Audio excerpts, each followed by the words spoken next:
મારું નામ છે ધારા ત્રિવેદી, ભાવનગરથી. આજે આપણે બનાવશું ફુલાવર વટાણા અને ટમેટાનું શાક.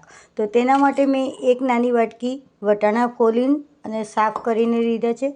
એક મોટું ટમેટું થોડુંક મોટા ટુકડામાં સમાર્યું છે અને ફુલાવર ગરમ પાણીથી ધોઈને અને કોરો કરી નાખ્યું છે. આ રીતે થોડાક મોટા ટુકડા રાખવાના છે ફુલાવરના, અને ધોઈને સાફ કરીને અને કોરું કરી નાખ્યું છે. તો આજે આપણે બનાવશું ફુલાવર વટાણાનું સરસ મજાનું ટેસ્ટફુલ શાક. તેના માટે આપણે એક કઢાઈ લીધી છે. કઢાઈ ગરમ થવા મૂકી છે. એમાં 2 થી 3 ચમચી આપણે તેલ ઉમેરશું. તેલ ગરમ થવા માટે થોડો ગેસ ફાસ્ટ રાખશું. આપણું તેલ ગરમ થઈ ગયું છે. એમાં રાઈ આપણે એડ કરશું, 1 ચમચીથી થોડીક વધારે. અડધી ચમચી આપણે જીરું એડ કરશું.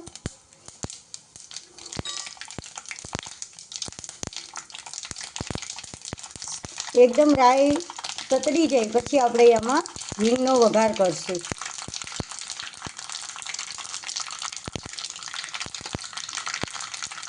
સૌથી પહેલાં આપણે ટમેટા એડ કરશું.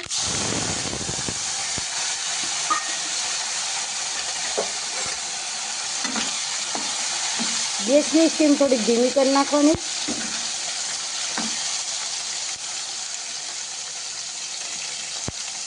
હવે આપણે આમાં વટાણા એડ કરી દઈશું. 2 મિનિટ પૂરતું બંનેને તેલમાં ચડવા દઈશું. આપણે 1 ચમચી નમક એડ કરશું, જેથી ટમેટા એકદમ સરસ એમાં ચડી જાય. હવે આપણે આની અંદર ફુલાવર એડ કરશું. ફુલાવરનું શાક કુકરમાં કરવાથી એનો સ્વાદ વયો જાય છે અને કઢાઈમાં કરવાથી જ એનો સ્વાદ એકદમ સરસ આવે છે. આ રીતે હવે આપણે આમાં ફુલાવર એડ કરી દઈશું. આમાં આપણે 1 ચમચી વાટેલું લસણ એડ કરશું. હવે આપણે મસાલો આપણે રેગ્યુલર જે વાપરતા હોય એ. હું ગરમ મસાલાનો બિલકુલ ઉપયોગ નહીં કરું. હળદર,